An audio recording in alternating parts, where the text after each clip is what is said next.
Euge, estás en mute.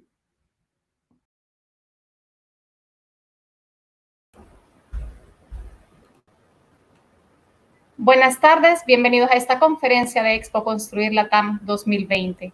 Agradecemos a todos su presencia en la primera Expo virtual del sector de la construcción.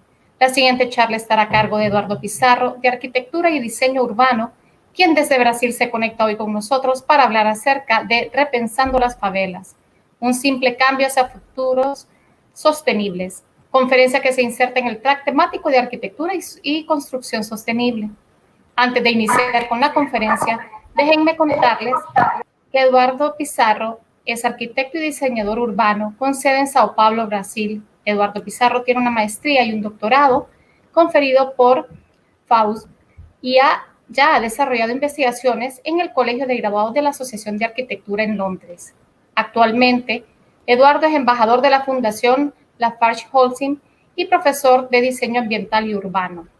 Pizarro ha sido reconocido con varios premios en todo el mundo, como el joven científico premio otorgado por el presidente de Brasil en el 2012, el estudiante del foro Facades, concurso de carteles en Detroit en 2016 y premio al diseño más innovador otorgado en Hong Kong en el 2018. Les comento que esta conferencia será en inglés y le damos la bienvenida a Eduardo Pizarro. Bienvenido, Eduardo. Muchas gracias, Eugenia. Mi español es muy malo. Eu tengo un poco de portuñol, so I will do it in English. Thanks for the introduction. May I start? Good. So start.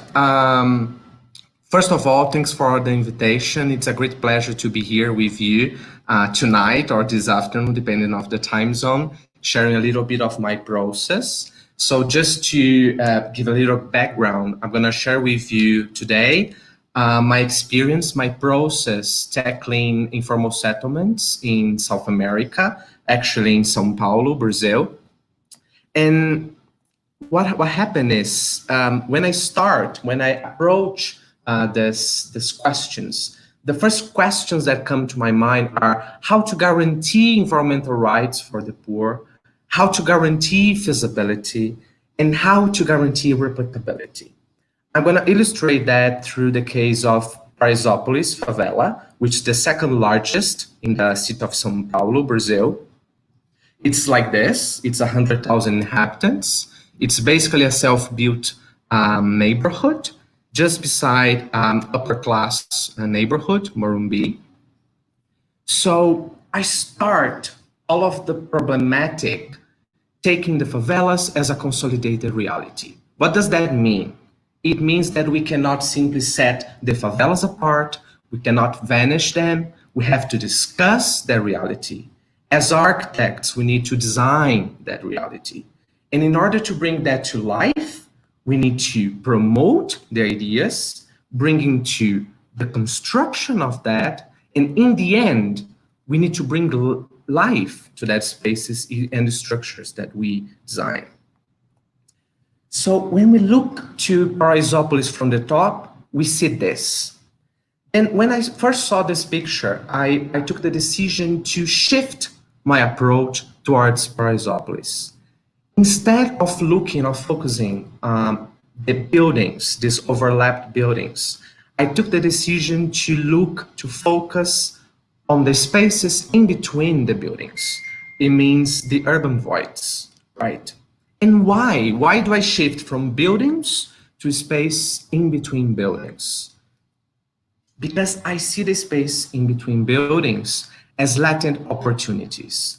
These spaces are at the same time spaces of conflict regarding, for example, infrastructure, security, accessibility, but at the same time, there are spaces of potentiality regarding human scale, regarding diversity. So my goal of design is basically to turn these fragmented spaces in between the buildings into a whole, as you can see here, is in a whole infrastructure that is able finally to enhance the whole community, the whole settlement. My method is structured by 4 main steps, which are these. First one is field work, then analytical work, prospective work, and design and build.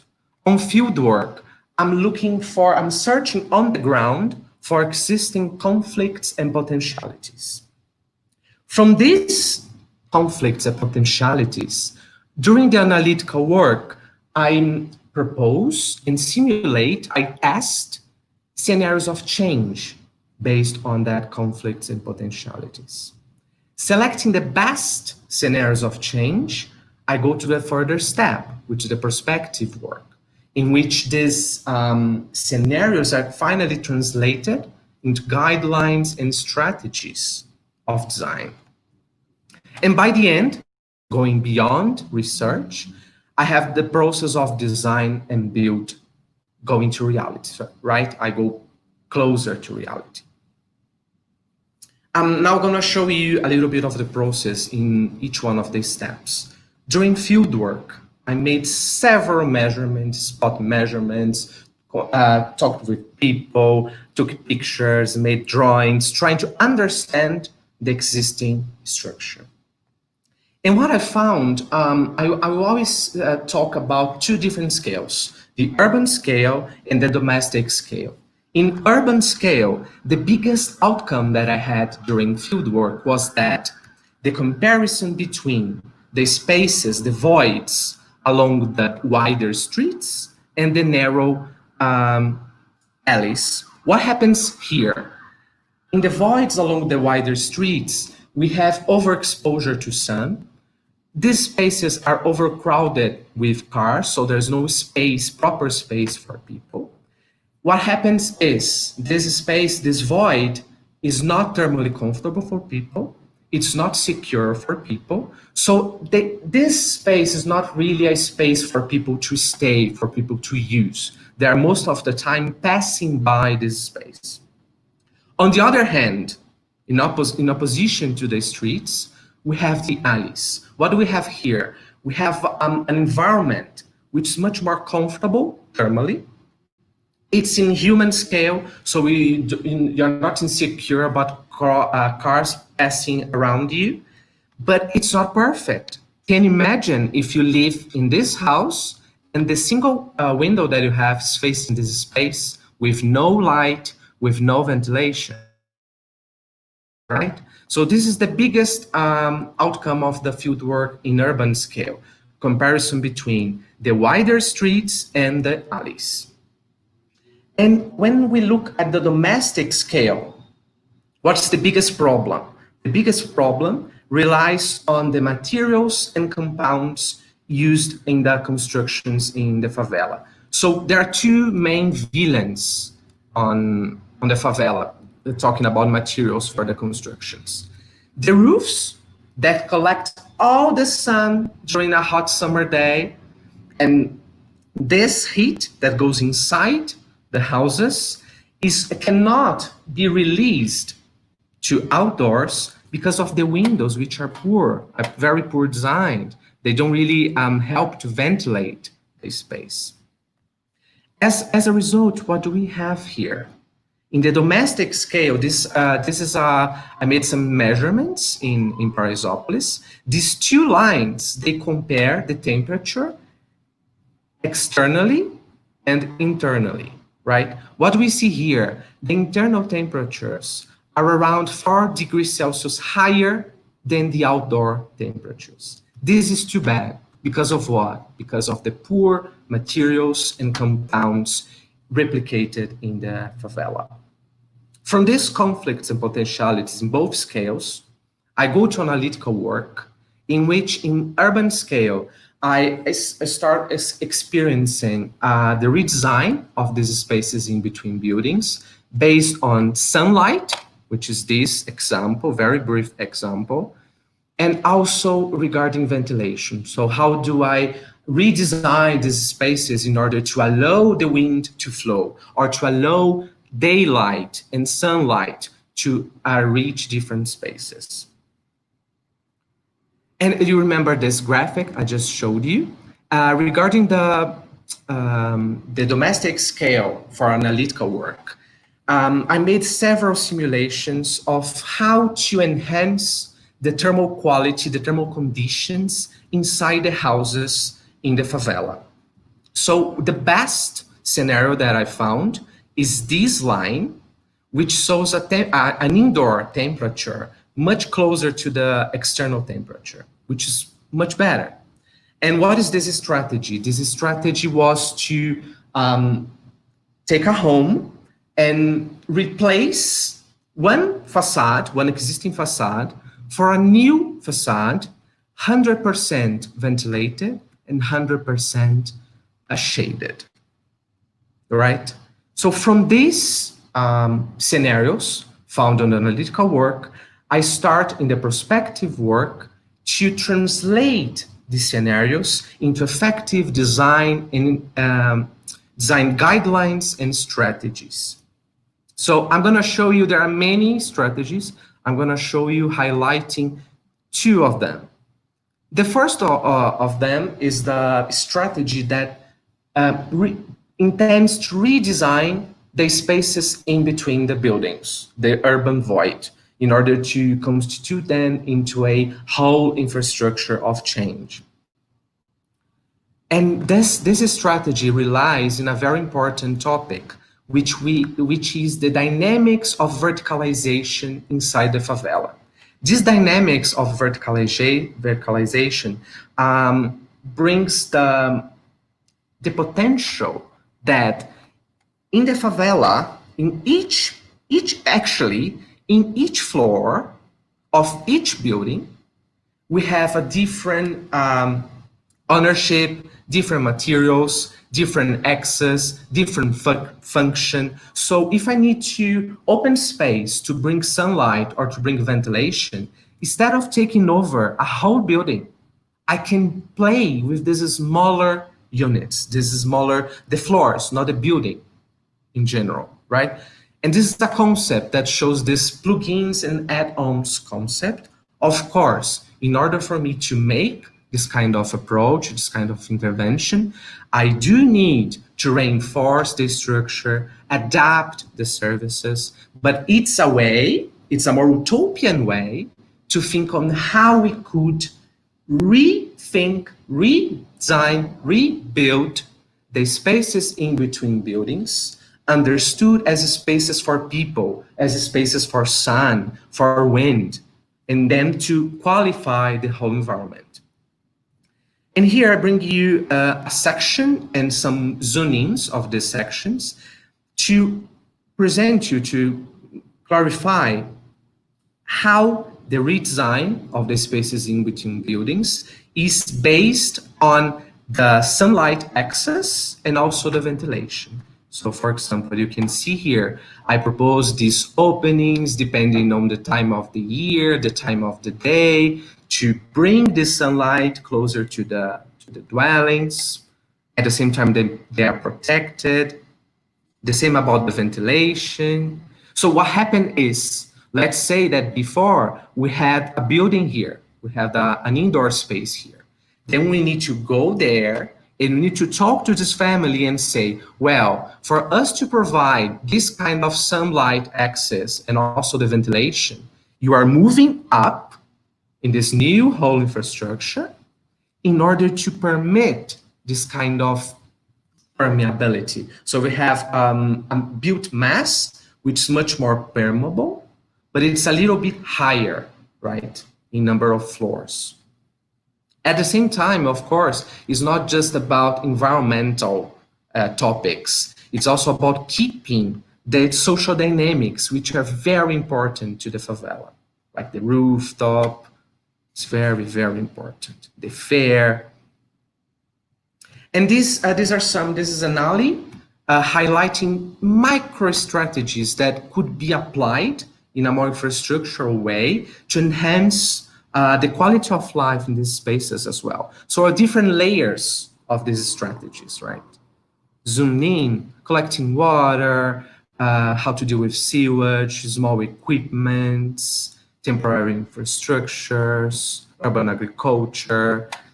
the need of post office, open spaces, adaptation.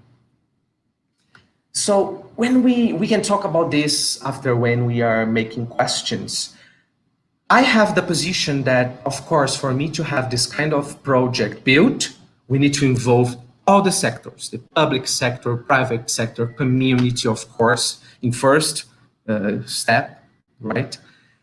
But then what's the viability, what's the feasibility of this kind of project? I don't know. I question that. So I keep that as an experiment, right? But the second strategy I'm going to show you is much more feasible. Let's go for it. The second strategy, it shows the facades. So my intention is to redesign the facades in order to control the sun. So I need the sun, but I have to control to avoid overexposure to sun. So I need to control the sun, bringing but controlling, and I need to take the most of the wind. Why the wind is so important? In the case that I take too much heat from outside or I have too much internal gains, I have the wind to release that heat. So that's why it's very, very important. When I first started thinking about how to redesign this envelope, the facades, I first approached brise soleil. So how could I propose different kinds of brise soleil for different solar orientations, for different heights? And I started this kind of experiments, of course, trying to absorb this kind of needs and dynamics, this appropriation, which is very inherent for the favela. But quickly got to my mind, well, what's the cost of implementation of this in the favela? What's the cost of the maintenance? How does this scheme dialogues with the favela's identity? And then I got the answer. Of course, this is not suitable for the favela. So what can I do? Is there any way for me to keep the same environmental quality that this kind of facades bring, because it's 100% ventilated, 100% shaded? Can I keep that quality, but using a local workforce, using an ordinary or local material? And then I found an answer. Yes, it's possible. It's very, very simple. So I started studying different kinds of perforated brickwork, and with different blocks, and looking into these different assemblages, I found different gradients for both ventilation, natural ventilation, and shading. And then from these studies, I started to propose at this stage as simple strategies. This is not project, this is strategy of different facades with different brickwork, bringing ventilation to release the heat inside the houses, shading, right? At the same, and also, again, keeping the dynamics. So if they need an opening and a place to hang clothes, for example, here, or to hang the bird cage or plants, it has to happen. If not, people will adapt, perhaps in a bad way, right? So different schemes and strategies like this, thinking that the facade, mainly in the favela where we have blurred the public and private instances, it's very important to keep this relation between outdoors and indoors. So how does this facade brings the connection? How does it really is turned into a membrane that allow in and out? This is very, very important in this stage of the proposition.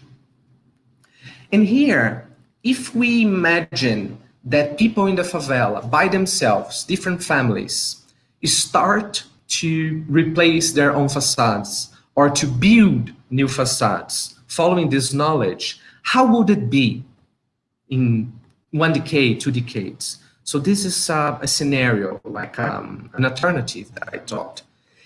Sometimes I don't need to replace the facade, I just need a tree, that's enough, or I can have like this big brise-soleil, urban brise-soleil, which are actually equipment in urban scale. Or here, different facades which can be openable or not. And this is also very important. Sometimes once you redesign the buildings and the space in between buildings, you have self-shading. Self-shading is also very important. And sometimes you don't need to remake your facade because you have self-shading. So as I said before, this is a strategy which is much more feasible, much more viable. It is supposed to be applied in a do-it-yourself scheme with an open source knowledge, local workforce, and ordinary materials. This is the step. Until this point, this is part of my master research developed in London and Sao Paulo. From this point, I went back to the community, shared this knowledge with them through talks and also through a newspaper, but I was waiting for more.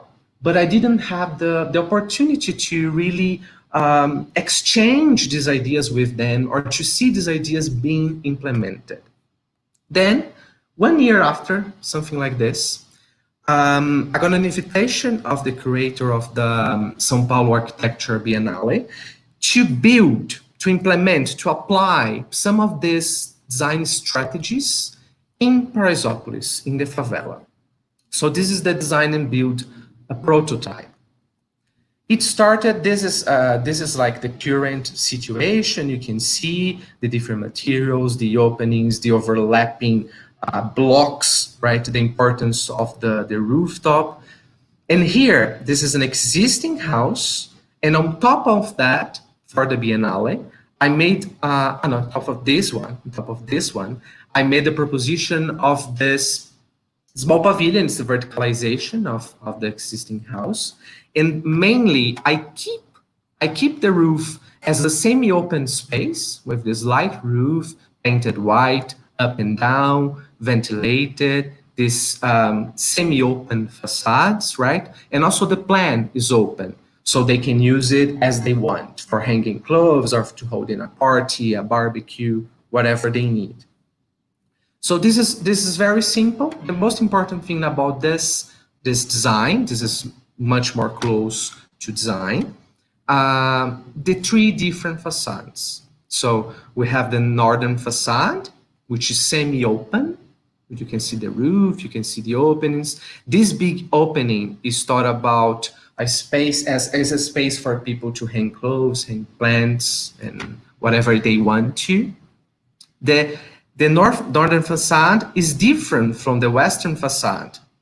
The western facade is much more protected from the sun, but at the same time, I keep this small opening for them to enjoy sunset in a good day. This height is the height of people sitting on chairs, right? So I keep that at the same time that I protect from the extreme sun. And this is different again from the southern facade, which is much more open. There's not that much sun, so I can protect just a little bit and keep the ventilation flowing around. However, due to many reasons, it's not easy to deal with this kind of realities. I didn't get realized this project for the biennial, but then I got another invitation from the community leader of Paraisópolis as part of the Biennale as well, to build these facades, this scheme of facades, on the rooftop of the community center in Paraisópolis. In the community center, they already have, like the women association, they have an edible garden and a restaurant school in that rooftop. So I was invited to apply these facades with a small pavilion on the rooftop of the community center. So this was the synthesis of the intervention. This is the small pavilion where they deal with food. And these are the other panels which are more used to share this knowledge with the people that go inside the building and also are passing through on the streets. And this is the process of construction, all using local workforce. It's very, very simple. It's not pristine at all. The thing about this is thinking about how do I share the knowledge for them to do by themselves, and then the knowledge brings the performance, which is intended to be good for people. This is again the process of the construction. And this is the final results. This is the pavilion. This is the edible garden. They serve food here. This is the northern facade. This is a western facade, much more protected, right? You can see the same here. The roof is painted white because of light and also reflecting the heat coming from the direct sun. And this is the eastern facade. It's not completed here yet. Here there were some other structures, transparent ones. And this is also the eastern facade connected with the different uses inside and outside. So even after that, even after getting this built, and also it's important to say that the University of Sao Paulo was the one responsible for giving me the money to do this, to construct, to build this in Paraisópolis. After this, I still got in my mind, how do I spread the word and how do I promote this knowledge within the community? And it's not just about the community. It's about any self-built community in Sao Paulo. All the outskirts of Sao Paulo could use the same guidelines.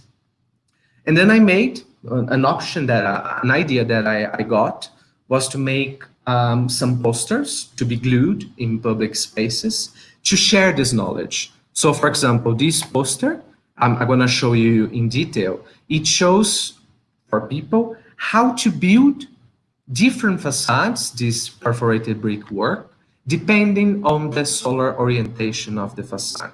So for example, for a northern facade, which is the kind of block that can be used, what's the consumption and what is the expected performance. So this is inside the poster, right? The northern facade, eastern facade, southern facade, and western facade. And that was part of the workshop when we were walking around Paraisópolis, gluing it around to see how people could start applying that by themselves in their houses, replacing the existing facades or building new facades. This is also part of the workshop. And then we never know what's going to happen. But a few months after this workshop during the Biennale, I was walking around Paraisópolis and I saw something like this. Well, it's not exactly what was supposed to be done on the poster, but I talked to this family who lives here, and they said they saw the poster and tried to replicate that idea. So despite not being exactly what it was supposed to be, I believe that it shows the interest of the community to apply this kind of strategies. Because as I said, it's very simple. The most important part of the strategy is for the people, for the family that lives there to understand, oh, this is my kitchen, it faces east. So if it faces east, it's better for myself if I use this kind of scheme. And they can follow that. They have that knowledge because they know how to build. I'm just sharing this small knowledge in extra, right? And then I don't stop very much. So I'm now also thinking about the pandemics and its impact in informal settlements in Sao Paulo. I think that this kind of strategies to ventilate the internal spaces, to control the thermal performance inside, this should be spread in wider audiences. So this is a process I'm going to show you, like here on my website.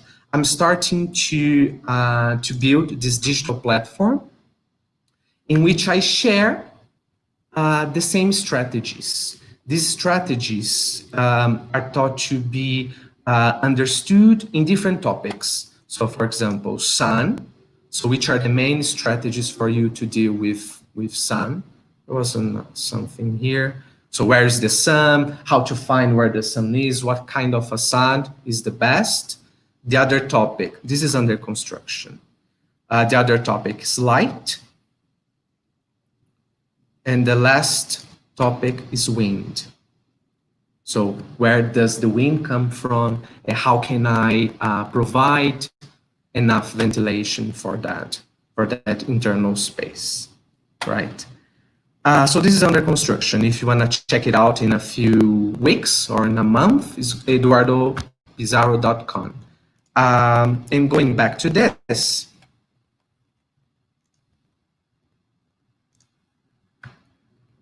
I'm going to conclude my presentation now. I prefer to keep it brief.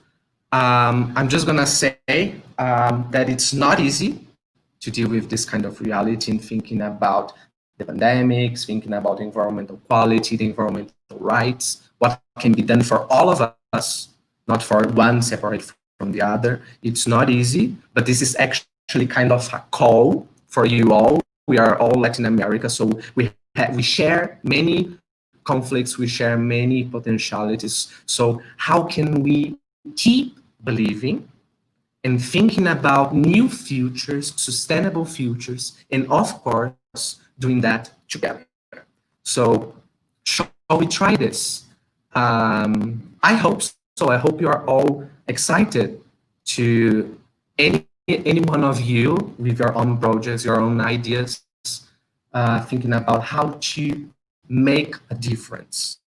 So how do we do that? So now we have like half an hour, a little less than half an hour for us to discuss these questions. I'd like to hear your impressions about my ideas and also know about your experiences. How does it work in your contexts? I'm looking forward to that now. Thank you, Eduardo, for the presentation. And actually, we have 3 questions right now, and the first one comes from our internal chat in the expo, and it's Martin Romero, and he asked, the structure of poor neighborhoods such as favelas are the most affected in natural disasters. How to design these spaces to resist and prevent the destruction of the houses in case of natural disasters? Yeah, it's more about natural disasters like hurricane and things like this. Like, is that what I think, yeah. Yeah, well, this is very problematic, right? If we think about this kind of disasters that put in charge the structure, which was self-built, not exactly following the rules, not exactly following the really proper calculation, this is very problematic. What I see as a solution, well, there is no solution. What we can have in mind is that we have that reality, it's consolidated, we cannot redo everything. So it's never gonna be 100% safe for everyone. It's not gonna happen. What we have to do now is like see which is the priority. So for example, if there are some risk areas, we should go there and intervene in that situation. But then we cannot really let it go and keep the favela keep growing with no one looking, with no one sharing knowledge with them. So we need to heal what's a problem now, but we also have to, right now we need to be there and not letting them do the same. So we need to inform on how they do different, how they do better. And it's not very different, actually. There are many qualities in the construction, in the built mass, self-shading and so on, diversity. If we go to an European city and we see, oh, this is fantastic, this medieval city that's so nice, but then if you go to a favela, we hate it. No, it's not like that. There are many good things. So how do we keep that? How do we keep that? But how do we bring these rights of safety, environmental quality? It's possible. It's growing. It doesn't stop growing. So we need to inform this growing process. Good. And the next question is from Carolina Benavides, and she asks, what kind of initiatives have been implemented in the design of favelas and in projects have already been implemented? What projects have already been implemented? In general, in Sao Paulo, perhaps, right? Yeah. In Sao Paulo, yeah, we have many different types of interventions here in Sao Paulo regarding favelas. There was a big program started in 2000, it was from 2005 or 2008 with Elizabeth França. It was very good because it was extensive.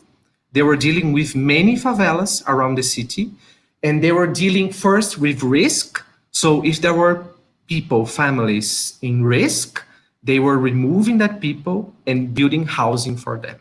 And there was a big effort in making housing, which is not a whatever housing, like or a middle class housing. It's more like a suitable housing for the people from favela. So it's different, right? The logics of growing, the logics of the shared spaces, the circulation, it's all different. So there was this big public intervention for a few years, but it's been like this last years. They don't have much interventions, like public interventions. So the biggest changes in the favelas nowadays in Sao Paulo are mainly driven by the community itself, or through NGOs, or this kind of researches that go further and could bring something better to the community. But like the public now is not really intervening there in bigger scale. So for example, now for the pandemics, the community leader together with some NGOs, they are the one responsible for making that happen. Like they are tackling food shortage, they are tackling health problems in the pandemics. So this is more like they are making it happen. And it's okay. It's okay. It's just what's happening. It has to happen anyway. Okay. And Carolina also asked, what type of actors are essential to carry them out, to carry these projects? Yeah, everything first of all has to involve the community. Cannot be top down, never, right? So first of all, the community, and the community, it means a lot, right? So for example, Paraisópolis is 100,000 inhabitants. It's a lot. I'm sure that the interests are not the same for the 100,000 people that live there. So even inside the community, we have different interests. Them together with the public sector and private.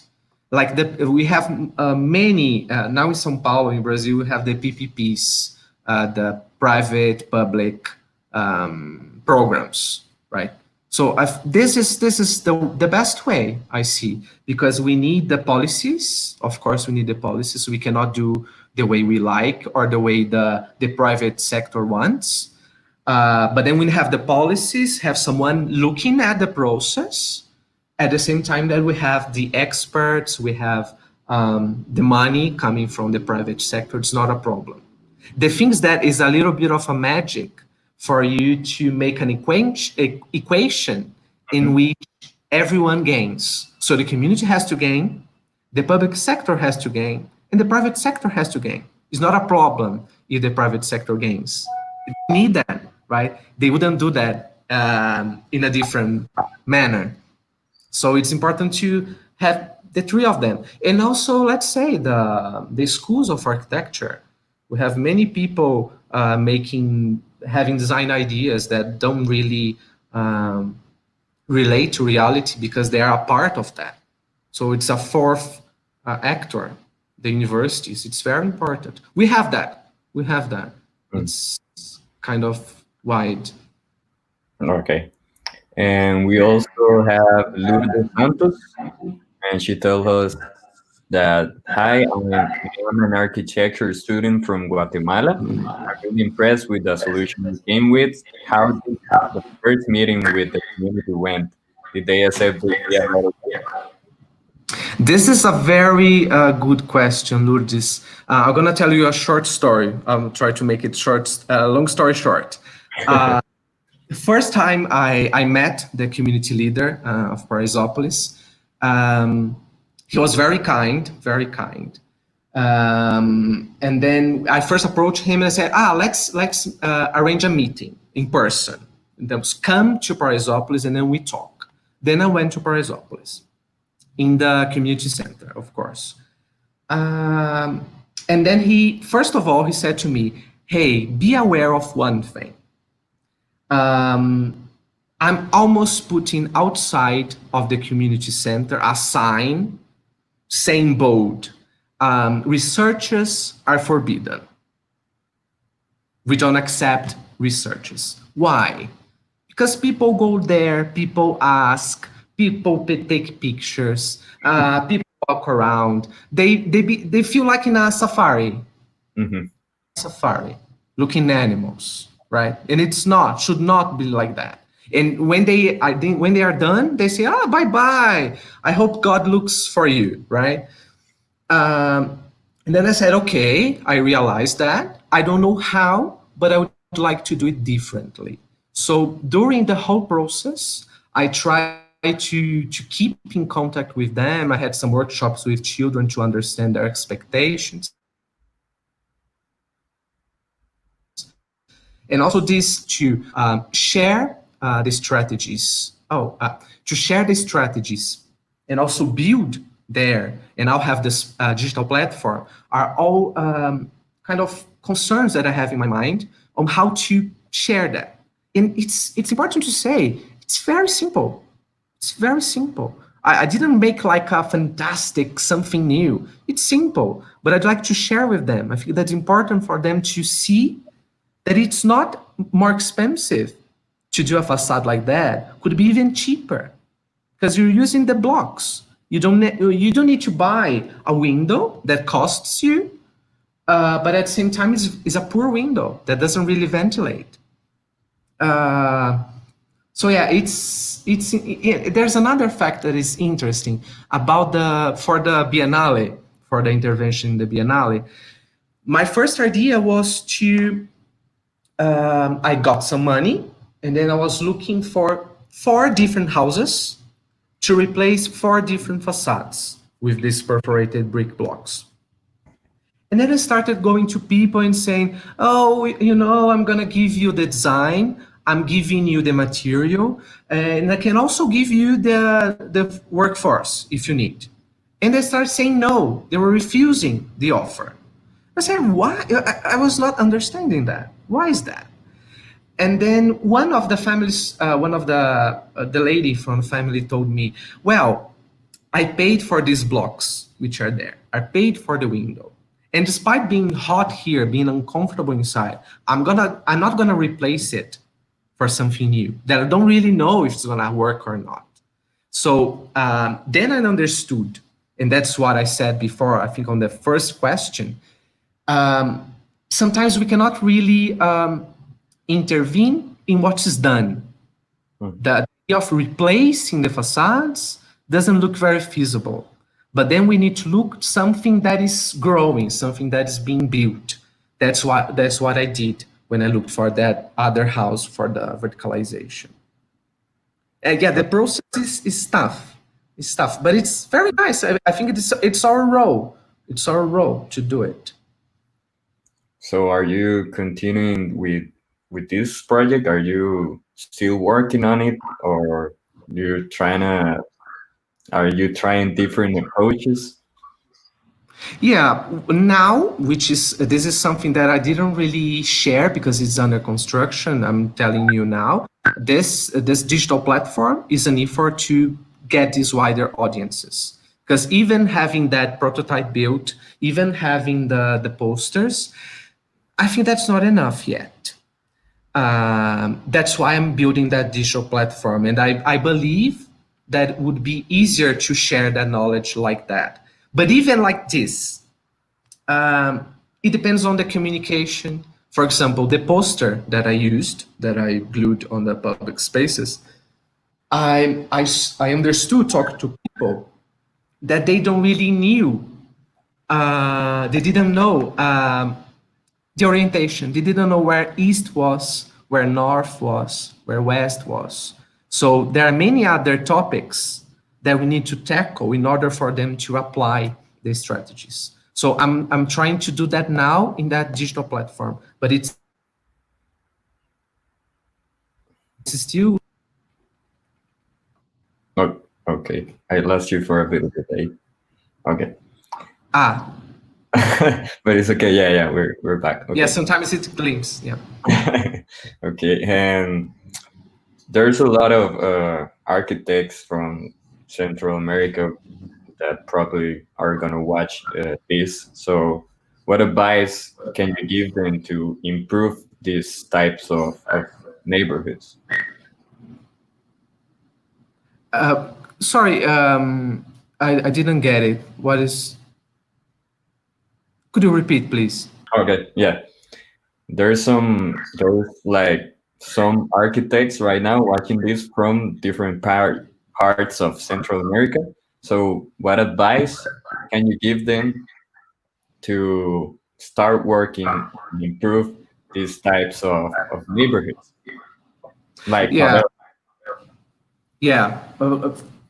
When we talk about favelas, when we are going to design favelas, first advice is to understand what is there, understand the existing dynamics, the existing built mass, understand their needs, understand their identity. So the biggest thing is this: understand what is there and understand what are our limits. So of course we like designing, we like beautiful things and so on, but how do we find the balance between what they need, what's the existing, and what are our expectations, and how our design relates to that. I think that's very important. And the other thing is scales.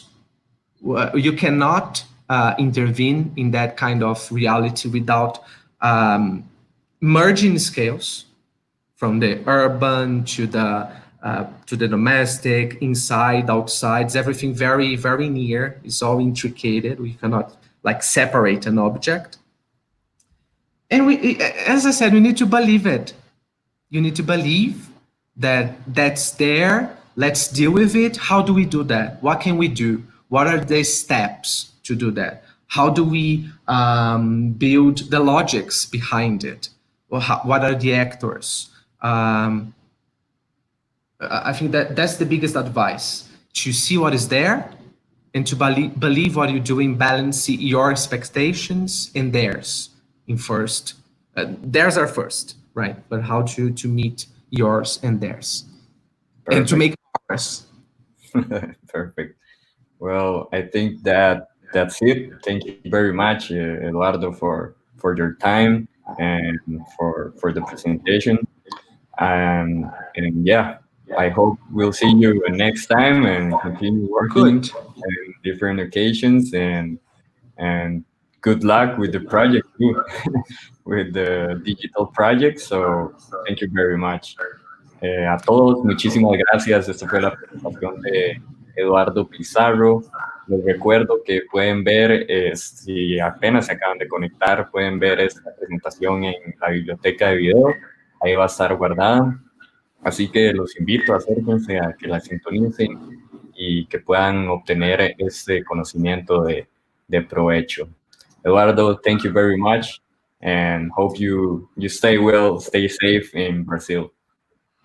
Thank you very much. Take care. Let's do it. Okay, see you. Thank you. Bye-bye.